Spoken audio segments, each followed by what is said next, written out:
दोस्तों, ये रीवा का घोघर बालक विद्यालय है। विद्यालय यहाँ बच्चे शिक्षा ग्रहण करते हैं, लेकिन आज जो माहौल रीवा का चल रहा है, ये नशेड़ियों का अड्डा बन चुका है। यहाँ नशेड़ी युवक आते हैं और यहाँ बड़े आराम से नशीली कफ सिरप व नशीली दवाओं का सेवन करते हैं। कई बार यहाँ भगाया गया, कई बार यहाँ पुलिस भी आती है, लेकिन इन पर कोई असर नहीं पड़ता है। आइए हम दिखाते हैं कि यहाँ किस तरह से नशे का कारोबार किस स्तर तक बढ़ चुका है और रीवा जिला का जो शिक्षा का स्तर है वो किस मुकाम तक पहुँच चुका है। ये आप हमारे पीछे देख पा रहे हैं, यहाँ कफ सिरप की शीशियाँ आपको साफ नजर आएंगे। ये घोघर बालक विद्यालय का हाल है। ये शीशियां चारों ओर आपको नशीली कफ सिरप की नजर आ रही हैं। एक मिनट, ये देखिए, एक युवक, एक लड़का यहाँ बैठ के नशा कर रहा है। शायद नशीली कफ सिरप ही है। सुनो सुनो, ये क्या कर रहे हो? दवाई पी रहा है। कौन सी दवाई है ये? इसका? ये कौन से नशीली कफ सिरप है? इसका नशा करते हो? ये कहाँ से लेके आए आप? कबाड़ी में। ये तो अभी बंद हो चुकी थी, आपको कहाँ से मिल रही है? नई वाली मिल रही है। नई आई है?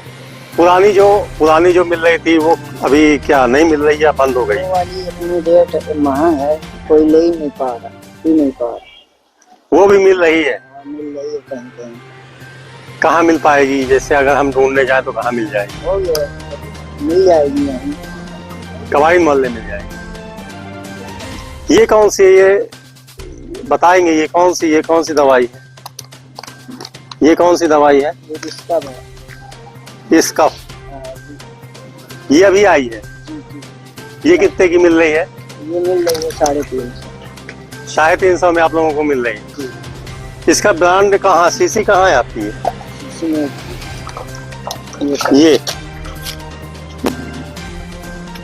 ये स्कफ, ये स्कफ नशीली कफ सिरप जो दूसरे पार्ट में आई है, और इसको अब इस्तेमाल करने का प्रयास युवा कर रहे हैं।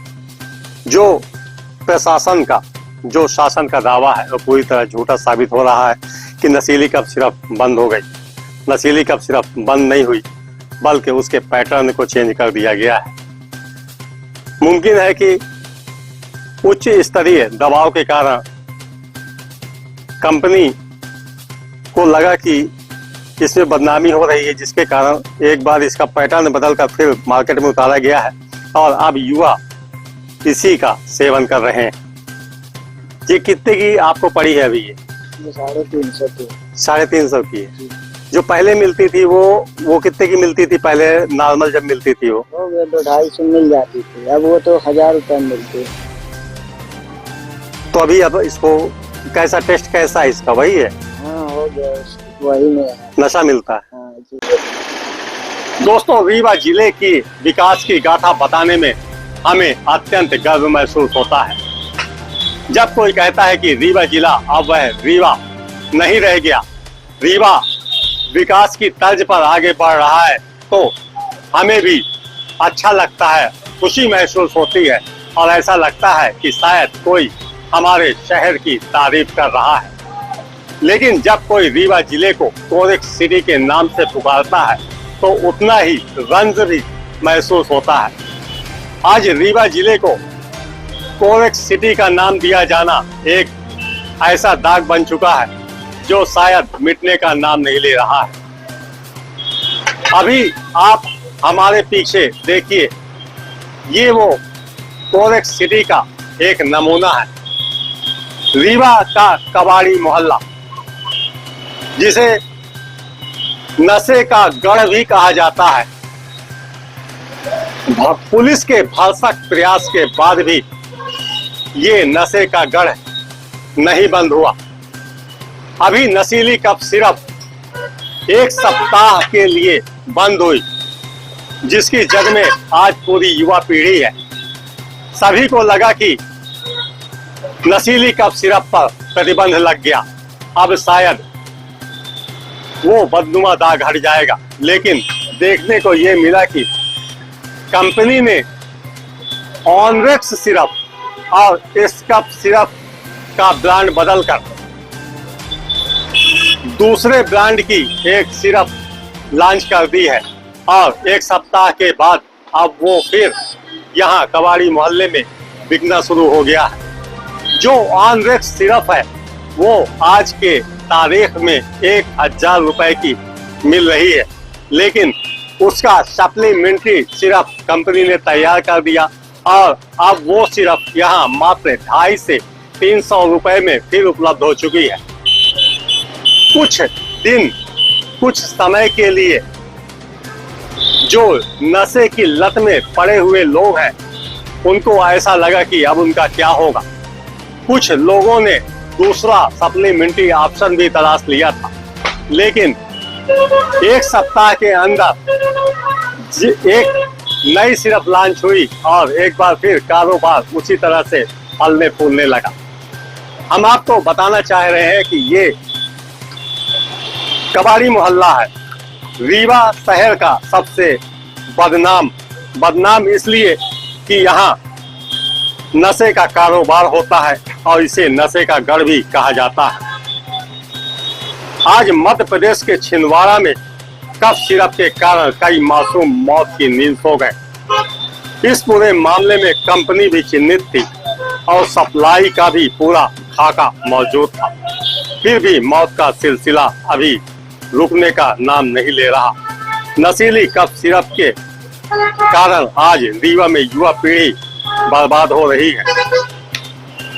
हम आपको बताने का ये प्रयास कर रहे हैं कि जब कोल्ड ड्रिप नामक सिरप जिससे बच्चों की मौत हुई उसका सारा खाका मौजूद था, रिकॉर्ड तैयार थे, रजिस्टर्ड कंपनी थी और बच्चे मौत की नींद सो गए।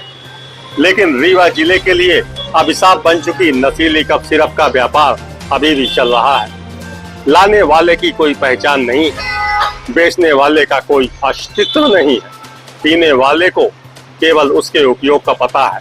अगर रजिस्टर्ड कंपनी से गलती हो सकती है तो अवैध कारोबार में यदि कोई इत्तेफाक हो गया तो लाशों की ढेर लग सकते हैं। आंकड़े बताते हैं कि मात्र रीवा जिले में 5000 के करीब लोग प्रतिदिन नशीली कफ सिरप का सेवन करते हैं और यदि छिंदवाड़ा जैसा इत्तेफाक रीवा में हो गया तो लाशों को समेटने में महीनों लग जाएंगे।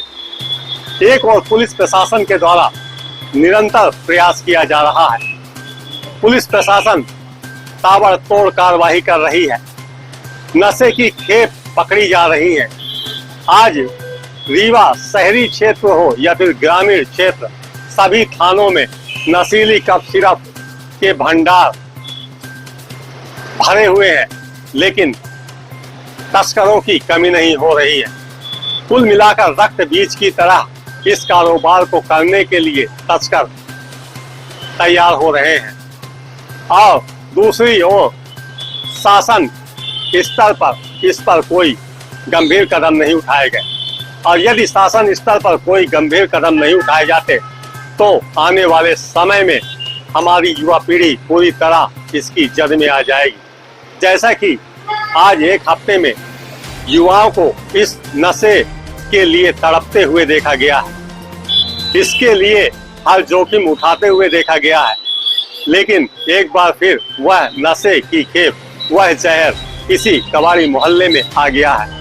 रीवा शहर के कबाड़ी मोहल्ला, धोबिया टंकी, बिछिया और मैदानी जैसे इलाकों में ये तस्कर मौजूद हैं और निरंतर इस कारोबार में लिप्त है। पुलिस प्रशासन का दावा है कि उसने कई कार्रवाइयां की और कई बड़े तस्कर जेल की सलाखों के पीछे हैं। अब तक आंकड़े बताते हैं कि 600 से अधिक नशीली कफ सिरप के तस्कर जेल की सलाखों के पीछे हैं, लेकिन इस कारोबार को करने के लिए रोज कोई न कोई तैयार हो जाता है। यदि इस पर गंभीरता से ध्यान न दिया गया, यदि मध्य प्रदेश सरकार या केंद्र की सरकार इस पर गंभीरता नहीं दिखाती है तो आने वाला समय बहुत ही खतरनाक हो सकता है। मैं तेज खबर 24 से आरिफ खान।